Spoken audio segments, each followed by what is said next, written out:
Welcome to Dress Stories. Today we're very honored and excited to have a guest named Melissa Bourgeois. So here she is, and she's agreed to chat with us about clothing. Thank you so much for having me over. Oh, yeah, thank you for coming. Really exciting. You know, our city, I think we're pretty lucky to have such great pickings. There's some pretty amazing women in this city, and you being one of them. Well, that's why we asked. Likewise. Oh, thank you. So why don't we just dive in, and I'll ask you, tell me a little bit about yourself and maybe how did you land up here in Edmonton? Okay. Well, I am kind of an in-between where I grew up in between Alberta and Quebec. My mom is Quebecois and my dad is from here. And so I just sort of lived between both provinces. But I am now a practicing family lawyer. And so when I was making a decision as to where I wanted to set down my roots and where I wanted my career to go, I really made an active choice to return to Edmonton to, start my career and to be closer to my family. So I've been back here now for about a decade, and I practice, like I said, family law. So that's what's... She practices amazing family law, an interesting type of family law. I know that we're talking about fashion and everything, but it's funny, Natasha and I and somebody else were talking recently about how it used to be that you couldn't really talk about serious issues as women and fashion at the same time because somehow it made you less smart or less whatever. But now it's all about that. You can still be a rocket scientist and say, that's a great sweater you're wearing. Exactly. And it's not dismissive. No. And sometimes we're tending now to know that we use fashion in order to bolster those roles that we hold as well. Right. 100%. What kind of law do you have a new I have a new model of family law. So, really where I'm going with my career is, sharing the notion of amicable divorce. And, there's lots of people who are going through legal separation these days who are recreating their family. They don't view their family as being something that's broken. They don't view their relationship to be something that they have animosity towards one another. They really are just trying to get through the legal system together. And so I've developed a model with my business called One Family Law, where one lawyer is assisting amicable couples together in their separation. I know. So, we're really pleased to be delivering this. We're the first in Canada to be offering this service. And so right now we're working on a pilot project because it does mark a pretty big shift in the way that people have historically thought about divorce, from the lawyers all the way down to the clients. But, our clients are super excited about what they're able to do this together. Other lawyers are now starting to show interest, and really, people are wanting to get along these days more so than ever before, I think. Right. That makes sense. Yeah. I mean, the word amicable, hello. I mean, my goodness. Right. And I think it's just been a matter of kind of getting used to the concept that a legal separation doesn't actually mean that people become bad people. Right. Or that, it's sometimes... Or combative. Exactly. Heartbreak for sure. You can be heartbroken. But ultimately, especially if you share children, people do want to focus on how they can be co-parents. And that's really not something that's easy to do when you're not communicating directly with one another, when you're kind of, in a system that opposes you. So this really turns it on its head. It's really about, approaching this from a joint mindset. I don't want more than you. I'm not going to try to get at you. We're just going to solve these problems together. Sounds brilliant. It's brilliant. It's about time too, right? Yes, I think so. And, from a legal practitioner point of view, it's been remarkable to see. So I think, this will be the wave of the future. So this question wasn't even in my wheelhouse until we started talking, but the law as a profession is always quite historically button-down shirts, and women were expected to wear skirts and suits and everything in court for sure. Yeah, I'm sure that you're also breaking rules in that respect too. But so are a lot of young lawyers saying, I'm not going to just wear navy or black or Yeah, I think so. And I mean, there was a reason. I think there was for that to be the, well, this shows a certain respect for the institutions that we're part of, or different things. And particularly for women, it was the suits. Even for me as a young student approaching the articling process, I mean, there was no way that I could be pulling off some of the outfits that I currently do. And I do see a lot of, young people in court these days that are using dress as a way to kind of identify themselves, but still within, very nice suiting, but maybe with a twist of a scarf here and there. So yeah, That's but great. Still plays a role, I think, in our professional days. It's been pretty staid for. Yeah. Okay, so here's question number 1. Yeah. Question number 3. I don't even know how many I've asked, but who was a big influence for you when you were growing up? That would be my dad. My dad, I think, I owe a lot to, because he allowed me to really open up the scope of my dreams. And so, I don't come from an educated parents' background. They've both really worked very hard to ensure that my brother and I could succeed in what we wanted to do. And so when I took this big undertaking one day that I was going to practice law, I then there's so many hurdles to this. And so it was always constant phone calls to my wise dad, who would tell me, A, good things take time. B, there's no such thing as can't, which, has guided me a lot. And just really just being there as the supportive of knowing that, my dreams were worth achieving. And so, yeah, he's been majorly influential in my life. I want him as a dad.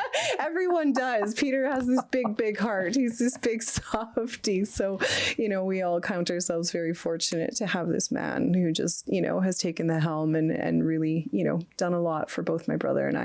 That's fantastic. Yeah. Who was your fashion inspiration? And then that's when I turned to my mom. So it's funny because these weren't scripted kind of answers, but my mom is, like I said, was this Quebecois woman who came from a little town just south of Quebec City. And I don't know if you've had the pleasure of spending much time in Quebec City, but the way that these little French women, I mean, it's Parisian, but with this Canadian modern twist, right? And so I remember just looking into my mom's closet and one day hoping, oh my goodness, how does she put all of these together?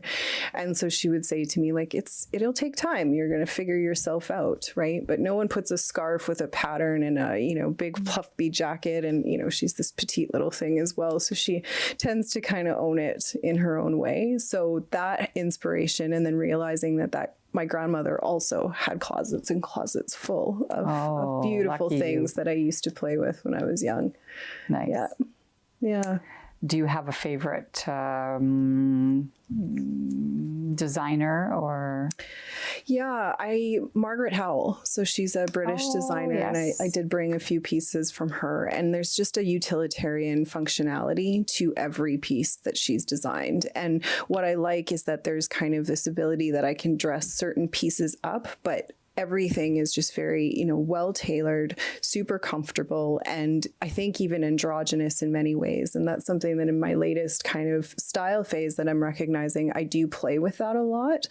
And so Margaret Howell, I think, she's probably in her 70s these days, but is just really this brilliant British designer that has really brought that kind of style forward. Oh, Margaret Howell has some beautiful pieces. I'm newer to discovering her, so yeah, every time I see something and I'll say, oh, who is that? Yeah. There is for sure a vibe that you get. Yeah. Yeah.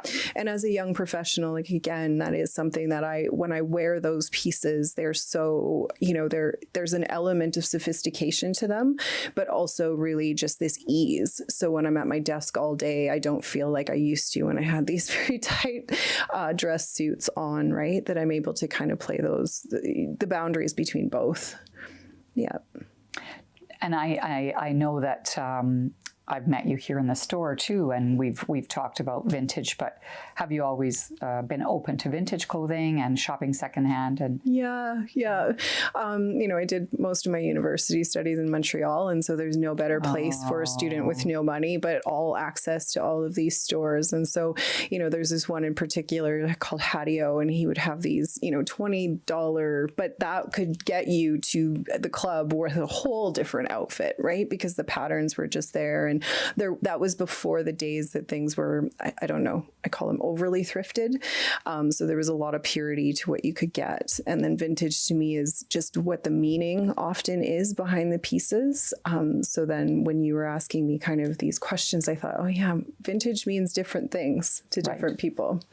Yeah. So some of it's based on age too. It is. Yeah. Because a lot of times vintage, we get people that are looking for thrifting or just used. Exactly. And they don't quite understand that vintage is a little bit different than just used. Exactly. It's of a certain era. Yeah. Well, and that's what I'm starting to discover now. And like the older that I get, right, these pieces and the meaning behind them, I think is what gravitates me towards vintage these days. Right. Yeah. I think it's going to be interesting in the next generation, or say, in 30 years, what is going to be the big vintage collectible, because, Natasha and I were lucky enough to go to Vancouver, and we met this very well-known collector named Ivan Sayers. Okay. And he talks about how I would say he's 70-ish, and when he was a young person, would go to the Sally Ann or go somewhere, and he would find 1920s pieces. And he said he remembers being in his apartment with no heat, eating Kraft dinner, and thinking, oh my gosh, and he's wrapped in a 1920s cashmere piano shawl that's probably worth $1,500 now, but there was no way that he was going to part with that, because he paid 25 cents for it, and so of course that stuff is non-existent, especially in Alberta. You can't find 1920s sort of stuff here. So I wonder if it's going to be the gap, or, because it wasn't always just fancy expensive things that were kept as special. Yeah. It's whatever was special. I mean. Yeah. What's your prediction? I don't know, because I think fashion right now is so confused. Right. So it's almost like we're in every era at this point. So it's just like, what is going to come out on top, right? What are the enduring kind of phases? Hopefully quality. That would be vintage. Right. That's what I do think, there's kind of the plastification of life these days. So going back to pieces that they know have been drawn or sewn, or pieces that have been touched, right? That might be the piece of just wanting things that feel real, because by then I don't know, right? Right. Yeah. I have some guilt over fashion being the worst for built-in obsolescence. They're the ones that created that. It used to be refrigerators. Wow, we can't make money if they last for 20 years. Yeah. But denim was meant to last a lifetime. For sure. Yeah. And it still does. Yeah. It's just that they keep changing. But it seems faster. Yeah. Like all of a sudden. Yeah. It's the 90s are in, the 2000s. Well, and I think that's why, because we have such a big production now that like it's just a melange of anything, right? And it's hard to identify. And now I'm appreciating parts of the nostalgia that's being pulled out of but quite frankly, do I want skate shoes to be back in trend? I'm not sure, right? But we'll see if they could put some different rubber heels on them. Maybe I'll consider it. Right. Okay, so that leads me to the next one. Is there a fashion trend that you just think, oh my gosh, never, or why is it still out on the streets? I'm still fascinated by the Kanye West fascination, quite frankly. Like that people follow him in a fashion sense. And because to me, I know that it's hideous by design, but then it's the inflation of that market somehow is a fascination that I just don't understand it. I think, beyond any fashion trends, they don't bother me because they all bring out their own elements of the times. But this one in particular, every time I see some form of photos and then the copycats, I don't quite get it. Right. Doesn't quite make sense. Is there anything that you secretly love that you wish was more? Secretly love. Or not even secretly. It could be, I don't know. I wish more of the masses could pull off like what Rihanna and Ace, right? Like what they're wearing with the super size me pieces. Yeah. But I mean, that is only accessible to, I mean, it's just because that is the true playfulness that I find in fashion, is they are bringing out design, but in this really kind of like over the top way. But none of us, I mean, street style, it would never, I mean, Right. maybe somewhere in New York or Paris. I always wonder about those pants. Even Tibby or some designers, you know, where the pants are this much too long. Like, do you know how dirty they would be?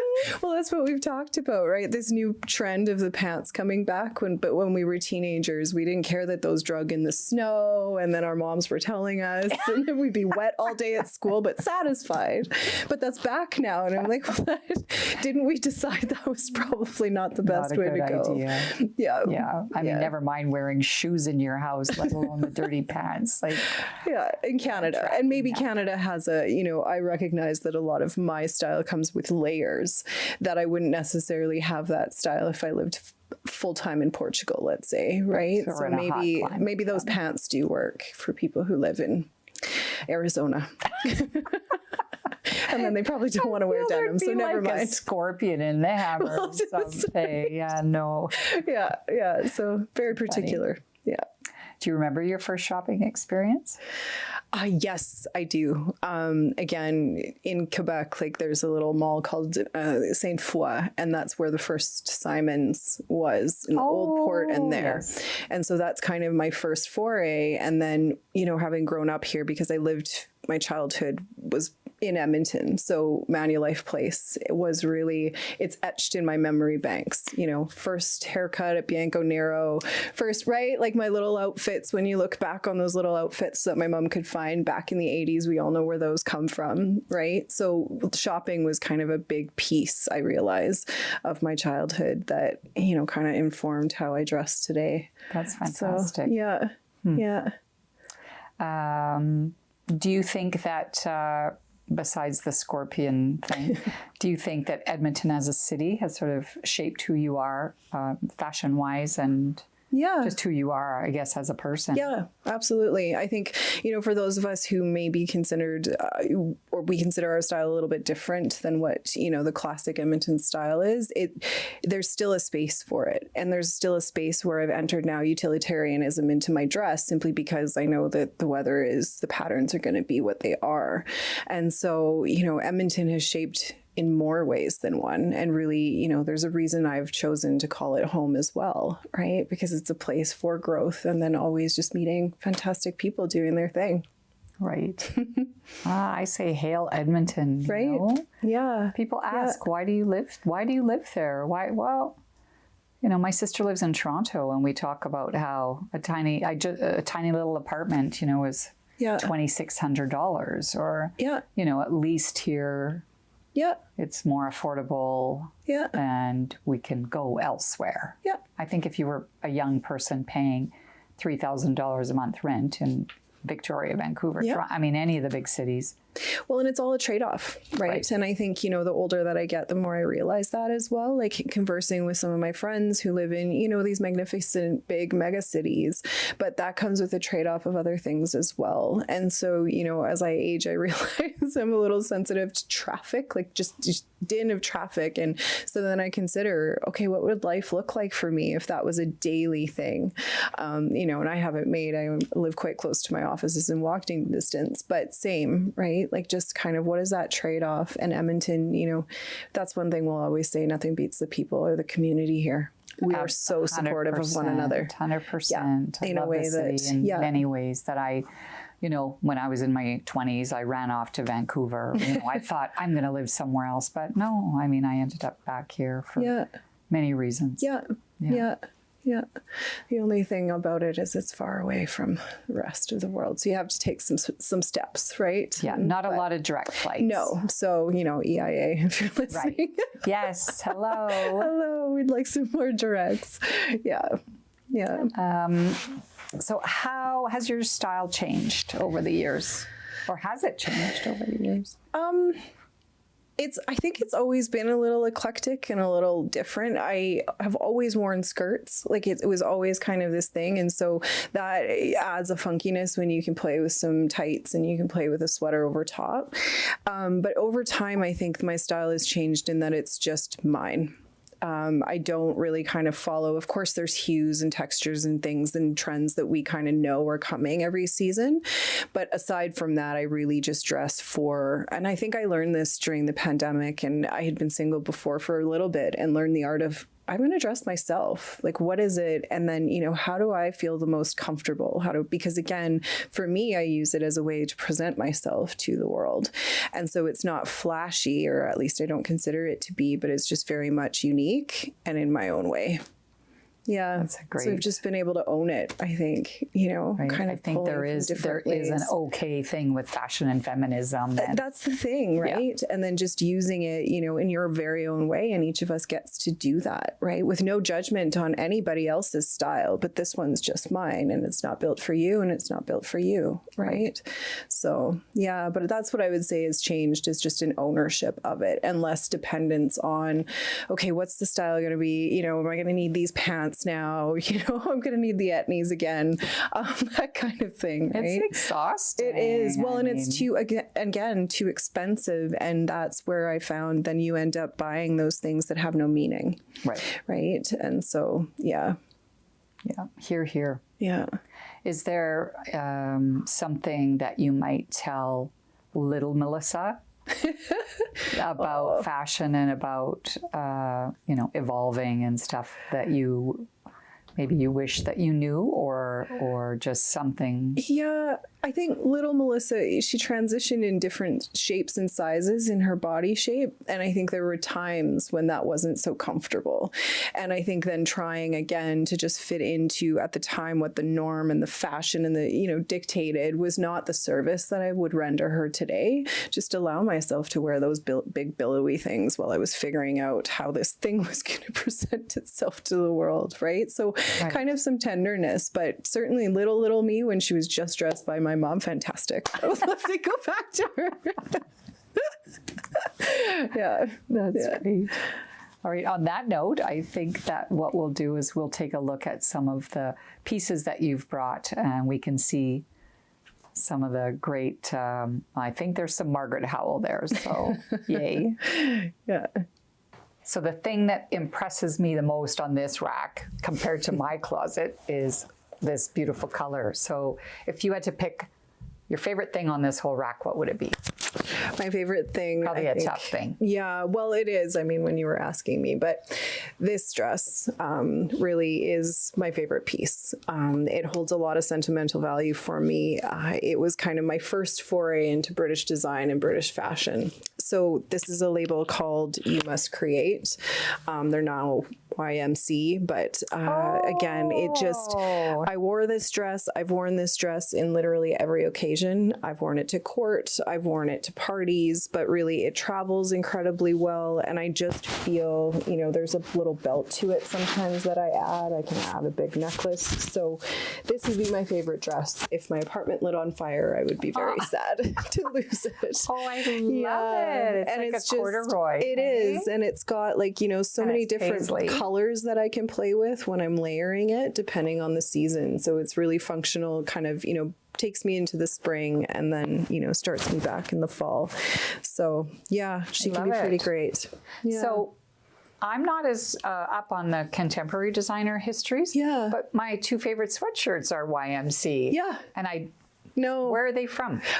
They're from, there's a little store in Soho. And so, they were a partnership, a duo. I think one unfortunately just recently passed. But, again, the utilitarianism of, most of what I wear is about a comfort, but also the fabrics. And that's what I found with British design in particular, is it's easy to then they're boxy and straight enough, but so well tailored when you get them from the little shops there. So yeah, this one's carried me through many, many occasions. That's fantastic. I love that. Yeah. And you could wear it as an open or... Yeah, sometimes I just layer it, right, with like a turtleneck depending on the season. And then, that's what the nice part is that you can just kind of play with the hues depending on, what's current and different things, which is, pretty unusual for a dress that has that much pattern in it. Perfect. So, yeah. I love it. So, Tell us more. Okay. Let's see some Margaret Howell. Yes. So Margaret Howell, I would say if you're talking a day in the life of Melissa in her office, like her office wear, right?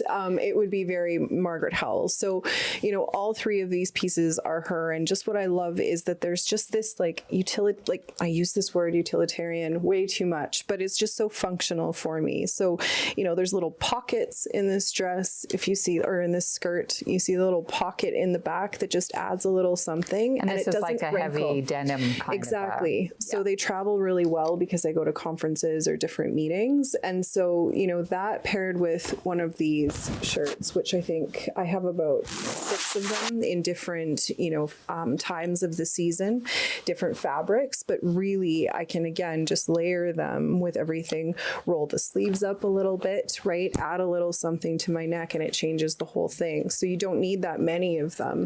And then of course, in the winter here in Edmonton, I still like to layer. So, you know, everything about the design is just very, you know, contemporary, you know, very much your boyfriend could wear this, but you could also wear your boyfriend's type of thing. So that's kind of a little style trick of mine as well, is I would love to wear my boyfriend's clothes.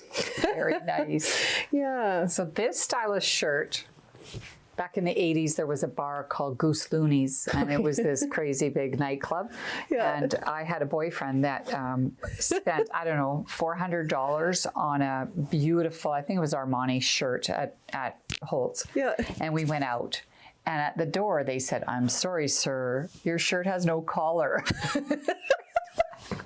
A Nehru collar was such a big deal at the time. Right. And he was like, "What?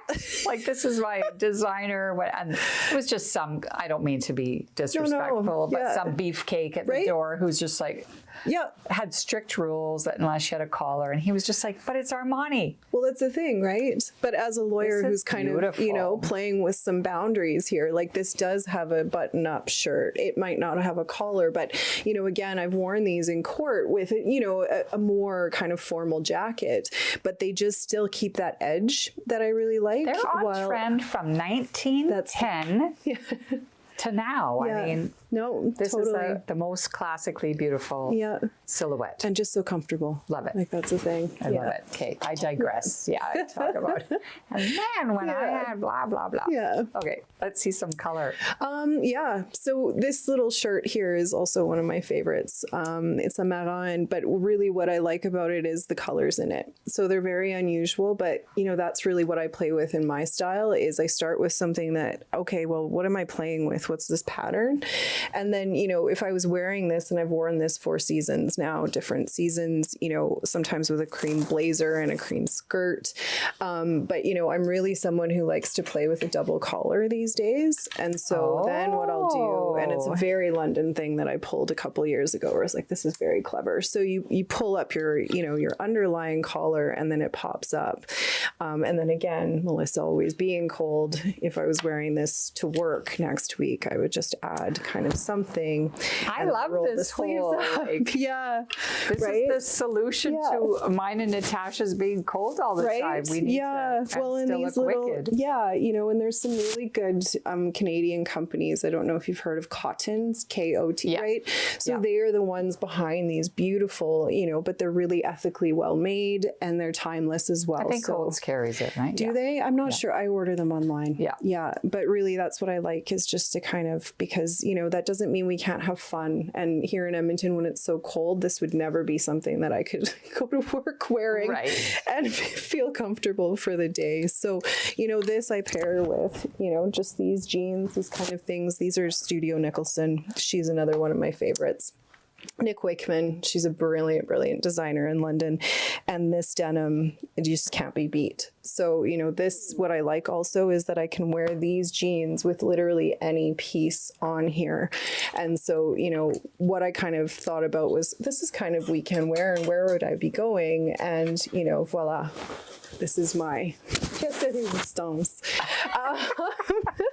This is a beautiful shirt that the moment I saw it, I was like, I must have it. I don't care how much it is, and I don't care what it looks like on. You could do. Ta-da.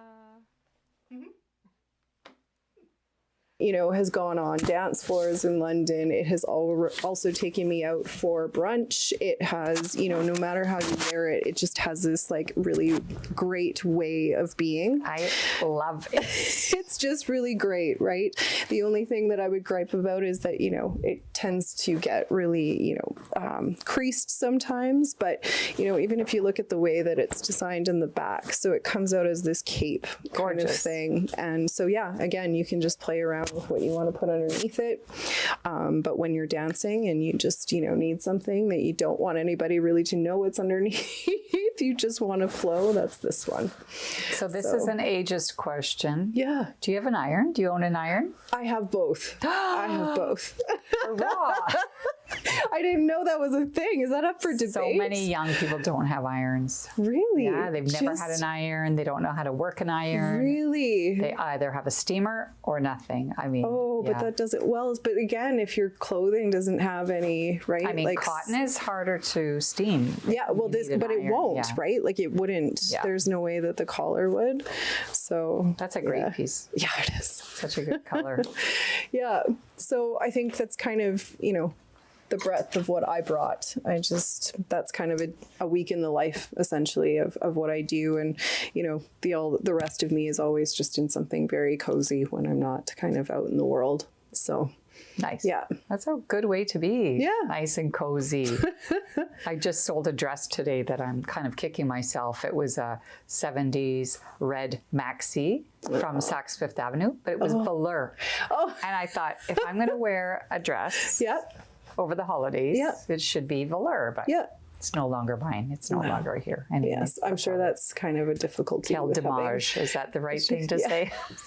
Being surrounded with such beauty all the time, I think you'll do okay. Yeah. Share it with the rest of us. Yes, yes. Yeah. Well, thank you for bringing these amazing clothes. My pleasure. It was fun. And thank you for coming. And we're just so excited to meet wonderful women and women who have style and who have brains and who have, you know, it's just a great, I think that this series is highlighting all of the wonderful people here in the city that. Right. Yeah. Yeah.